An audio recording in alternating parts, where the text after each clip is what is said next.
Stephon Marbury was a former two-time NBA All-Star and averaged nearly 20 points a game for his NBA career. He had off-court issues that caused him to leave the NBA earlier than expected. So where is he now? We'll take a short look at his past to see how he ended up where he's at now. Stephon Marbury was born and raised in Brooklyn, New York. He attended Abraham Lincoln High School, where he was named New York State Mr. Basketball in his senior season.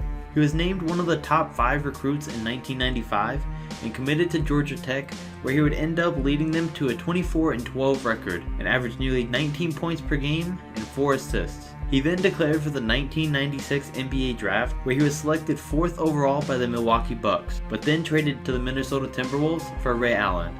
Marbury would then team up with second-year player Kevin Garnett. Stephon averaged 16 points and 7 assists for his 1996 and 97 rookie season, but Allen Iverson won the Rookie of the Year award. 2 years later, during the 1999 season, Stephon Marbury demanded a trade because he wanted to be closer to family and friends, while other people said he wanted to be in a bigger market where he could get more endorsement deals since he was jealous of Kevin Garnett's new 6-year, $126 million contract. So he was traded to the New Jersey Nets. Stephon made the All-NBA third team and the All-Star team, but never made the playoffs in his time with the Nets. He was traded to the Suns for Jason Kidd in 2001 and then to his hometown team, the New York Knicks, in 2004. He was also a member and one of the leaders of the 2004 bronze medal winning Olympic team. He had a great career up till this point, averaging nearly 20 points per game and 8 assists, but his problems started in New York. In 2005, Stephon and head coach Larry Brown feuded and had a bad relationship, which led to Brown being fired in 2006 and Knicks president Isaiah Thomas being named head coach. In 2007, Stephon would begin feuding with Isaiah Thomas now too. The Knicks considered trading Marbury, but with the reports of him not getting along with his coaches and still having 2 years and $42 million left on his contract, the Knicks instead removed Isaiah Thomas out of not only his role as head coach, but also out of his role as Knicks president. When Mike D'Antoni took over as head coach in 2008, the Knicks signed Chris Duhon. D'Antoni told Stephon that Duhon would be named the starter, but he'd still allow Marbury to play 35 minutes per game. Stephon refused, and on December 1st, he was banned from attending any Knicks practices or games. He would sign with the Celtics late in the 2009 season and refused to sign a 1-year contract that they offered him for the next year for the veterans minimum, with his reasoning being so he could take a year off of basketball and because he didn't like how the Celtics treated him. This was the last time Stephon Marbury was ever seen on an NBA court. So where is he now?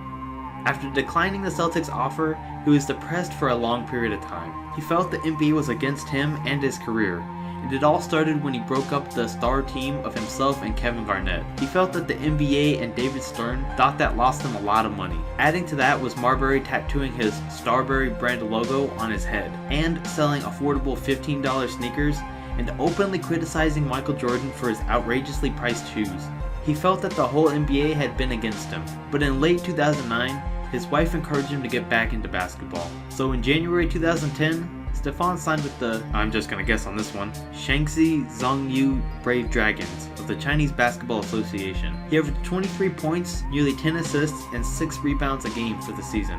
He also played in the All-Star game and was named MVP of the All-Star game that year, but his team didn't make the playoffs. During the next 2010 and 11 season, he averaged 25 for the, Foshan Dralions and missed the playoffs once again. But for the 2011 and 12 season, Marbury would make the playoffs with his new team, the Beijing Ducks. In one series that year, he averaged 45 points a game and ultimately led the Ducks to their first finals appearance against the 7-time champions, the Guangdong Southern Tigers, where they'd win 4 games to 1. After winning the championship that year, a statue of Stephon Marbury was presented to him at the 2008 Beijing Olympic Basketball Arena. After this, in 2012, the Houston Rockets asked if he'd return to the NBA, but he declined. In the 2014 season, Marbury would win his second CBA championship, and then his third one a year later, along with the CBA Finals MVP, making him a 3-time champion. After all of his success, at 40 years old, he announced that he'd be playing for the Beijing Flying Dragons for his last year in 2017 and 18 before he retires for good. So after bringing China's capital of Beijing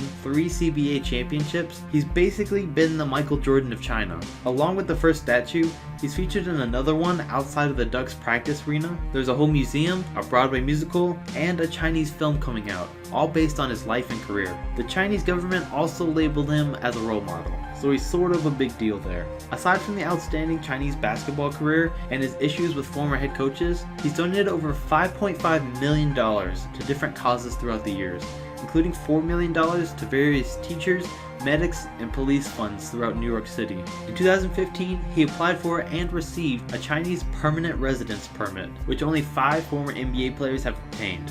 In 2016, the Pelicans and the Rockets traveled to Beijing to play a preseason game. He wanted nothing to do with it or the NBA due to his feelings on how the NBA and David Stern drove him out of the league. Stephon didn't know how he would be treated, so he planned to go to the game and buy tickets on his own. But when Adam Silver and the NBA found out he was still in town, they offered him seats in a suite instead. Marbury said he was uncomfortable at first, but eventually made it to the suite where fans saw him and began chanting his name. Shortly after, Adam Silver made a special trip to see Marbury and gave him a big hug. It was in this moment that Stephon Marbury knew the NBA had changed since Adam Silver took over. Silver told him he can stop by anytime he's back in New York just to say hello. This day played a huge role in rekindling Marbury's relationship with the NBA, and they're now working together on developing merchandise using his name that he'll be paid for. And lastly, in May of 2017, Stephon expressed interest in helping the Big Baller brand partner with a sports apparel company in China. But no word on if the Ball family has taken his help. And that will conclude this video. So if you like this video, make sure to like, subscribe, and as always, comment who you'd like to see where they are now next.